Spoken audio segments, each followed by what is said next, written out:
Film ini diawali dengan seorang guru honorer yang gak pernah diangkat-angkat jadi PNS bernama Bimo. Sambil meratapi saldonya yang tinggal 4K bekas pinjaman dari bank, ia pun berharap pengabdiannya yang sudah bertahun-tahun bisa secepatnya dihargai oleh pemerintah. Sesaat kemudian, Bimo kembali menanyakan kesiapan istrinya yang akan ikut dinas ke pelosok. Rupanya, Bimo yang ingin secepatnya diangkat menjadi PNS nekat untuk menyanggupi challenge dari pemerintah yang ingin menempatkannya di pelosok Kalimantan. Lantas, Sri berkata jika ia akan menemani perjuangan Bimo sampai kapanpun guna memperbaiki ekonomi keluarga. Sesaat kemudian, agen travel bernama Tarno langsung mengajak mereka OTW sebelum terlalu malam. Itu mas?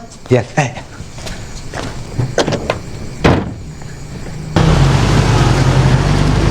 Di tengah perjalanan, Bimo pun bingung saat mendapat notifikasi pinjaman yang jatuh tempo. Kepusingan pun semakin menjadi saat si supir bernama Juna memberitahu jika tahun ini pemerintah akan mengangkat ratusan ribu pegawai MBG menjadi PNS, di mana katanya mereka sangat berjasa dalam memberikan gigijian bagi anak-anak Indonesia. Mendengar hal itu, sontak membuat Bimo yang sudah mengabdi selama belasan tahun nyeri dada dan merasa dihianati oleh negaranya sendiri. Bimo pun semakin langsa apalagi saat ini istrinya sedang hamil muda. Akan tetapi, Bimo percaya jika rezeki yang lebih baik sudah Allah tetapkan untuk dirinya di waktu yang tepat.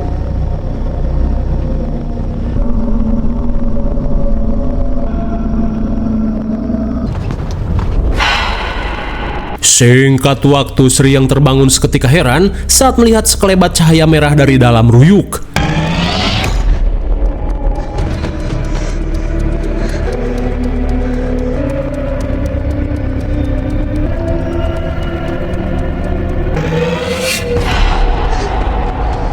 Astagfirullah, Sri pun panik saat melihat sosok Kuyang dengan lampu LED merah menampakkan diri. Namun seolah sudah biasa, Tarno dan Juna berkata jika ia tidak melihat apa-apa. Lantas, Bimo merasa jika Sri hanya mengalami halu akibat kecapean. Akan tetapi, Sri kekeh jika barusan ia melihat sosok Kuyang Nini Peot dengan lampu LED berwarna merah. Di tengah kepanikan, Sri yang lupa meminum antimo malah riweuh pengen muntah.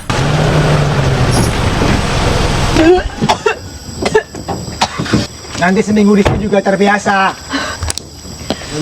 Nah. Tapi kengerian tak cukup sampai di situ. Bimo pun heran saat melihat sesuatu bergerak-gerak dari dalam ruyuk. Kenapa? Masuk. Ada yang ini. Mana?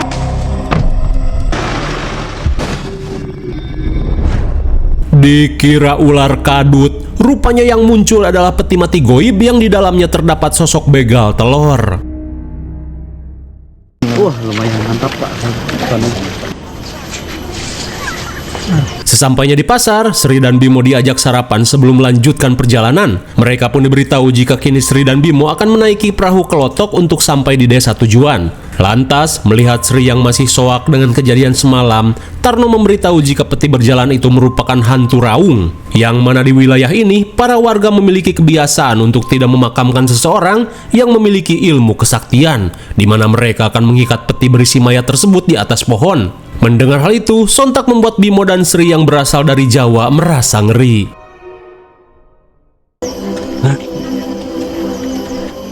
Mas Bimo!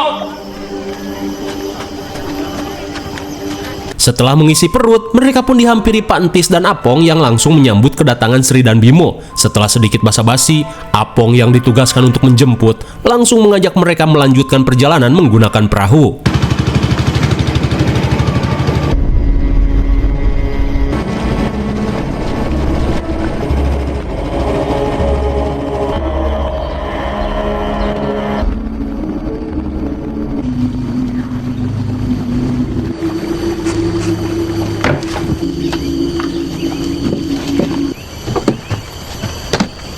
Singkat waktu setelah cukup jauh menyusuri sungai, Apong meminta mereka untuk menyusuri jalan setapak ini sampai di desa tujuan. Meskipun ngeri karena jalanannya tidak pernah diperhatikan pemerintah daerah, Bimo dan Sri harus tetap melewatinya.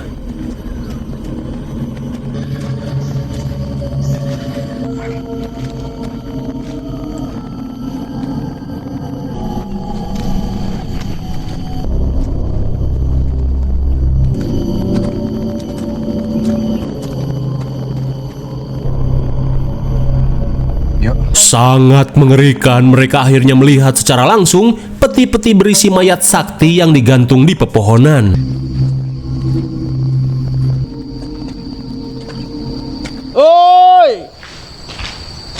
Piye kabarnya? Saya pak. Alhamdulillah. Singkat cerita, akhirnya mereka sampai di SD Leuweung yang sangat jauh dari kata layak. Lantas, mereka pun disambut seorang kepala sekolah yang mirip Jin 76 bernama Kasno. Ia pun meminta maaf karena SD Leuweung ini memiliki bangunan yang sangat kumuh, di mana saat ini pemerintah sedang fokus membangun IKN. Hingga setelah cukup basa-basi, Kasno mengajak Sri dan Bimo untuk melihat rumah dinas yang akan mereka tempati. Sungguh miris, hanya demi menjadi PNS yang belum pasti diangkat, challenge dari pemerintah ini benar-benar ekstrim, di mana selain gubuk derita yang mereka dapat, Kasno memberitahu jika listrik dan sinyal belum masuk ke desa ini. Hingga setibanya di dalam, Bimo hanya bisa bersabar dengan nasib yang kini sedang ia jalani.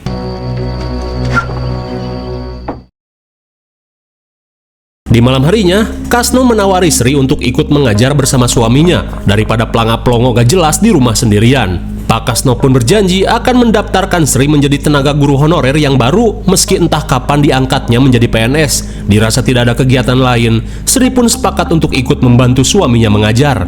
Hingga setelah makan malam, Pak Kasno langsung pamit untuk pulang. Ia pun meminta Bimo untuk berhati-hati dan jangan melakukan hal yang pamali.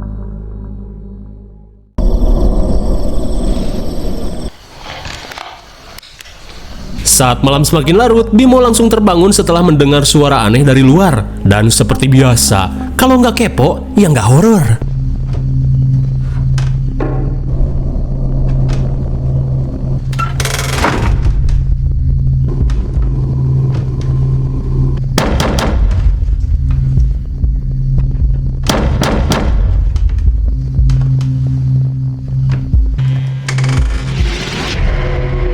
Lah, sontak Bimo dan Sri pun heran saat kedatangan seorang emak-emak peot dengan tingkahnya yang aneh. Dan seolah terkena setun, mereka pun hanya bisa melongo.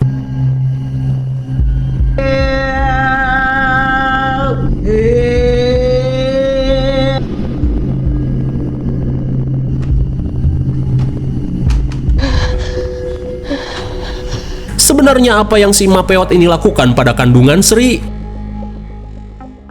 Di keesokan harinya, Bimo mengungkapkan jika tadi malam gubuknya didatangi seorang emak-emak yang tiba-tiba memegangi perut Sri. Mendengar hal itu, Pak Kasno meminta mereka untuk tenang, terlebih hal tersebut merupakan cara Mak Nyai si kuncen desa melakukan penyambutan pada Sri dan Bimo. Nih, kenalkan ini Mas. Sesampainya di SD Leuweung yang mengenaskan, Pak Kasno langsung memperkenalkan Bimo dan Sri pada guru dan petugas di SD ini. Lantas, Pak Acong memberitahu jika jumlah siswa dan siswi di sini hanya ada 7 murid saja, dikarenakan mereka tidak punya peralatan sekolah. Selamat pagi anak-anak. Akan memperkenalkan. Semangat. Silakan. Sesaat kemudian, Pak Kasno meminta mereka untuk mulai mengajar. Beberapa saat kemudian, Sri langsung memulai pelajaran pada 3 murid di kelasnya.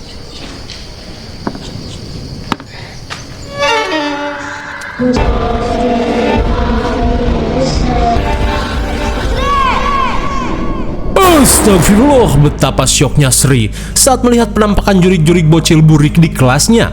Hingga di tengah rasa syok, ia pun heran saat melihat Mak Nyai yang terus memperhatikannya dari arah ruyuk. Di jam istirahat, Sri dan Bimo yang sedang bermain dengan Ucup seketika kaget saat mendengar teriakan dari arah kelas.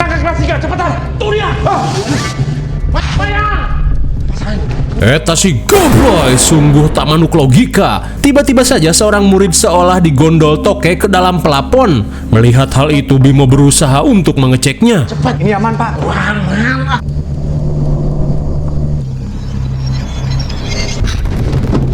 Mayang.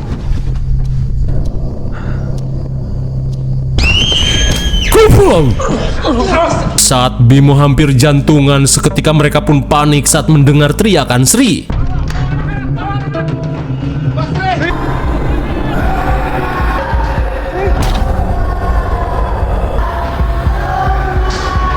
Dengan tangan berlumuran darah, Mayang dan kawanan hantu bocil burik seolah meminta tumbal pada jabang bayi di dalam perut Sri.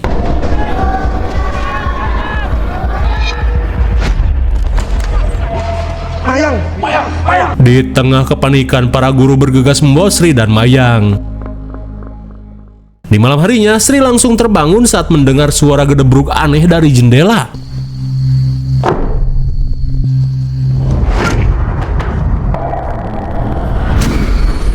Astagfirullah, seketika Sri lemas saat melihat bebenguk kuyang peot tiba-tiba muncul dari jendela. Namun bisa kita lihat, dengan jeroan LED berwarna merah, kuyang ini sangat mirip dengan sosok Mak Nyai.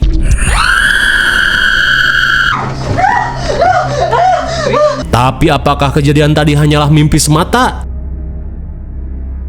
Di keesokan harinya, Pak Kasno dan si Jabrik memberitahu jika saat ini para murid mogok sekolah akibat ketakutan setelah kejadian kemarin. Lantas Bimo menambahkan jika semalam Sri mengaku dihampiri sosok kuyang. Mendengar hal itu, Pak Kasno langsung mengajak Bimo dan Sri menemui Hokage Atang.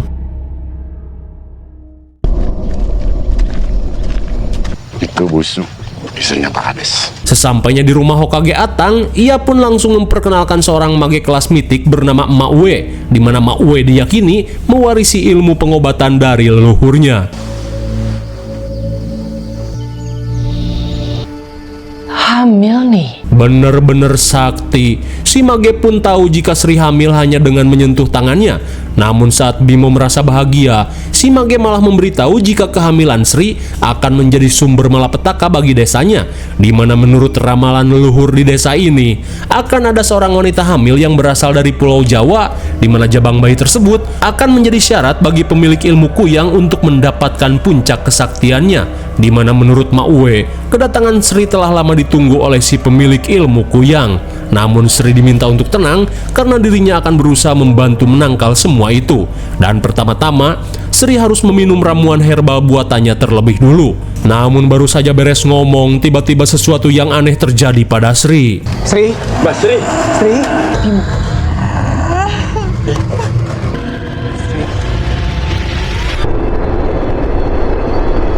Bagaikan acara kerusupan di Jawa, Sri tiba-tiba ngereok dibarengi langit yang tiba-tiba menjadi poek. Pegang dia, jangan sampai dia keluar. ayo yang kuat. Satu, dua, tiga. Mana sirinya?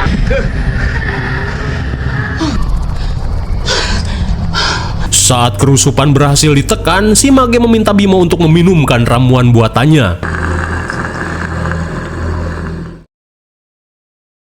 Beberapa jam kemudian, Apong dan si Jabrik mengajak Pak Lurah untuk melakukan penggerbekan pada tubuh Manyai yang diyakini sebagai sosok kuyang. Terlebih menurutnya, si pemilik kuyang ini bisa dengan mudah dihabisi jika sedang berpisah dengan kepalanya. Hingga sesaat kemudian, Pak Kasno dan si Jabrik meminta Sri dan Bimo untuk pulang, lalu mengunci pintu dan jendela rapat-rapat. Sekembalinya ke gubuk, Bimo yang tidak ingin terjadi sesuatu pada anak istrinya berniat untuk mengungsikan Sri terlebih dulu dari desa ini, di mana ia berencana untuk pergi esok hari. Saat malam semakin larut, Bimo yang terbangun langsung panik saat mendengar suara gedebruk dari arah jendela.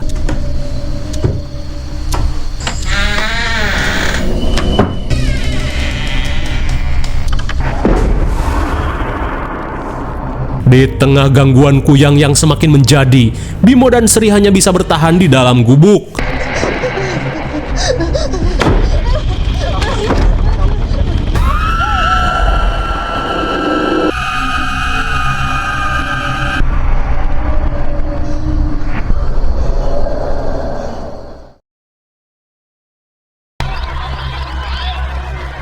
Di keesokan harinya, Bimo yang akan membawa Sri kabur malah terhambat oleh adegan yang gak ngotak, yaitu kebakaran di dermaga.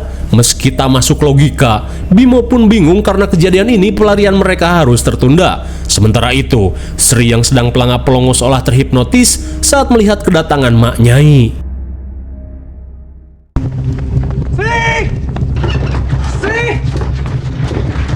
Singkat waktu, Bimo pun panik saat istrinya tiba-tiba hilang entah kemana. Sri.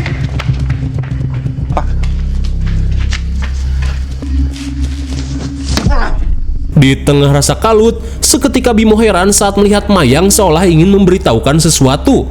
Lantas saat Mayang menunjuk ke arah Ruyuk, Bimo langsung mengeceknya.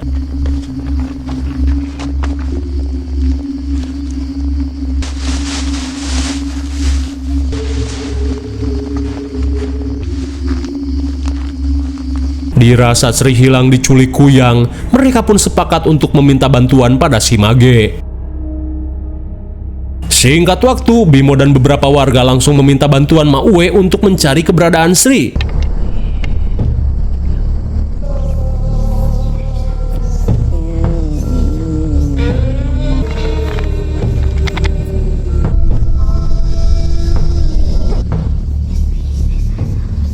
Saat asap ritual mengarah menuju hutan, Mak Uwe meminta Hokage Atang untuk mengerahkan warga guna melakukan pencarian.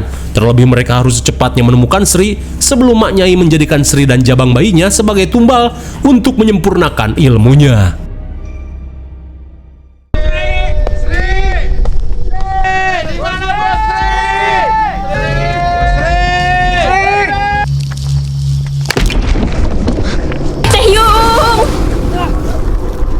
Melihat bola Taehyung melintas, Mak Uwe meminta para warga untuk mengejarnya. Taehyung! Taehyung! Mas Bimo!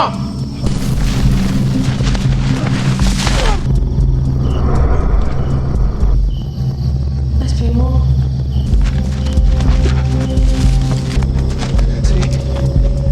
Akhirnya, setelah cukup jauh asruk-asrukan, Bimo berhasil menemukan keberadaan Sri yang tergeletak lemah di bawah pohon golkar bangkotan.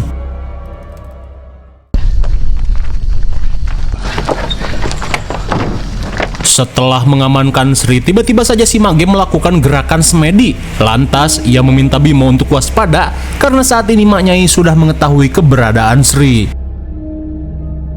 Sesaat kemudian, Mak Uwe berniat untuk melakukan ritual pelepasan supaya Kuyang itu tidak lagi mengincar Sri.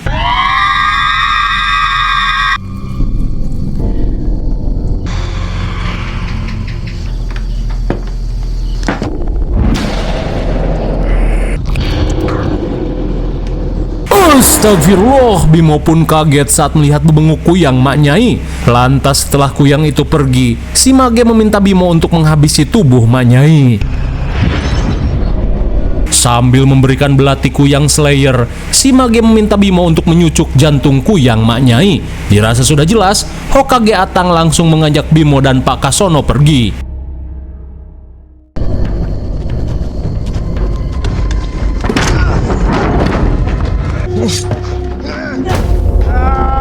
Namun dengan kemampuan setunnya, Mak Nyai dengan mudah melumpuhkan mereka.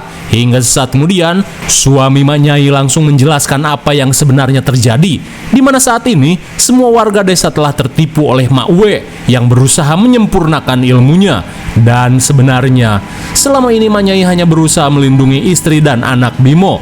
Lantas Mak Nyai berkata, jika Mak Uwe adalah Kuyang jahat yang sebenarnya. Tak seperti dirinya yang merupakan keturunan asli pemilik ilmu Kuyang, Mak Uwe adalah sosok wanita yang ingin menguasai ilmu tersebut demi mendapatkan hidup abadi dan kesaktian. Kemudian, Mak Nyai yang menyadari Sri dalam bahaya langsung mengaktifkan ilmu Kuyang turunan dari leluhurnya.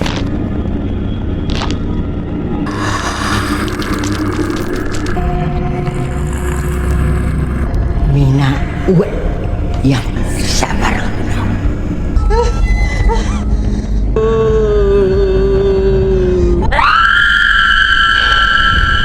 Setelah melihat kenyataan yang terjadi, Bimo bergegas untuk menyelamatkan istrinya.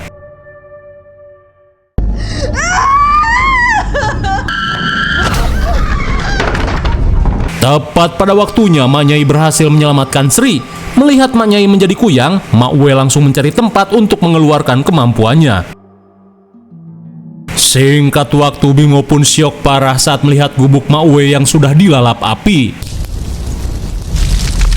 Mas Bimo. Namun Bimo merasa lega saat menyadari istrinya masih selamat. Hingga sesaat kemudian, Entis yang terluka meminta Bimo untuk segera mencari tubuh Mak Uwe. Dengan begitu, teror Kuyang ini akan segera berakhir.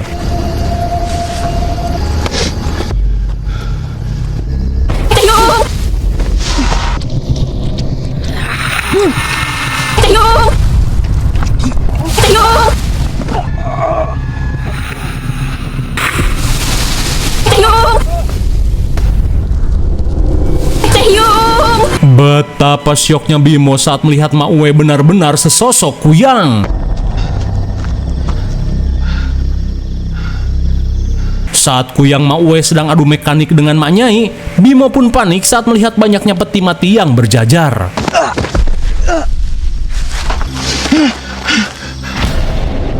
Setelah menemukan tubuh Mak Uwe, Bimo berniat untuk membakarnya saja. Tapi tiba-tiba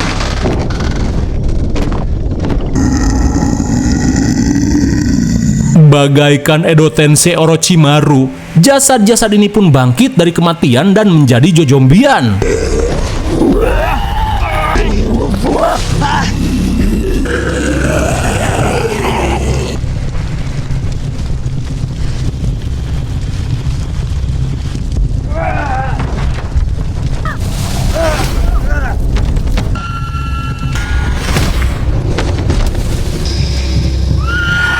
Di tengah sengitnya ngadu hulu, seketika Mak Uwe panik saat melihat tubuhnya sedang bermandikan api. Dan sungguh ngenes, sosok tanpa tubuh ini hanya bisa cacalawakan.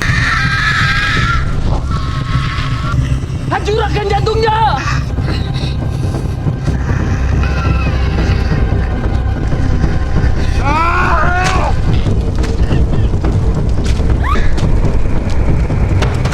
Meski sempat kepikiran buat jual organ kuyang, akhirnya Bimo harus merujak jantung Mak Uwe untuk mengakhiri semua ini. Hingga setelah menyaksikan kematian Mak Uwe, kuyang Mak Nyai langsung terbang kembali menuju tubuhnya. Hingga sesaat kemudian, di tengah kobaran api yang membakar gubuk, mereka pun langsung bergegas pergi meninggalkan tempat tersebut. Lupa dikerjain ya. Singkat cerita, 6 bulan setelah insiden tersebut, Bimo si suami siaga memberikan perhatian lebih pada Sri yang sedang hamil tua. Di tengah hangatnya suasana, mereka pun melihat keberadaan Mak Nyai dan suaminya yang terlihat memperhatikan mereka. Namun sesaat kemudian, mereka pun heran saat Pak Kasono memberitahu jika tadi pagi Mak Nyai dan suaminya sudah meninggoy dengan tenang di gubuknya.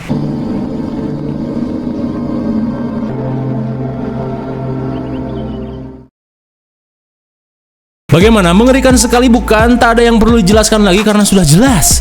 Mungkin segini saja pembahasan film Kuyang 2024. Sampai jumpa di video selanjutnya. Mungkin segini saja pembahasan film Kuyang 2024. Jangan lupa Mungkin segini saja pembahasan film Kuyang 2024. Sampai jumpa di video selanjutnya. Langesan we lah.